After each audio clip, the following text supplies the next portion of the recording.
is now exposed for having wasted massive sums over the last several years. According to the Auditor General, there is $4 billion of known waste, another $27 billion of suspected waste. There is $60 million of spending that's under criminal investigation.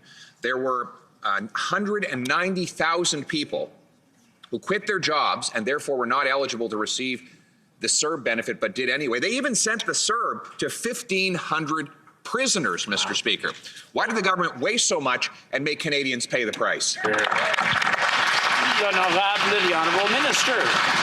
Mr. Speaker, the Auditor General found very clearly that CERB and our individual benefits achieved their intended goals of getting money to Canadians quickly, of allowing Canadians to stay home safely, and avoiding severe social and economic consequences.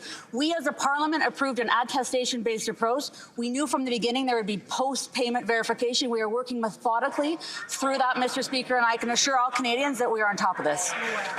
The Honourable Leader of the Opposition. Well, we already knew that the government paid billions of dollars in wage subsidies to profitable corporations that were able to pay out dividends to their wealthy executives. Now we know they also paid $15 billion to companies that did not have a significant revenue drop, and so they were able to pocket the cash at the expense of the Canadian people.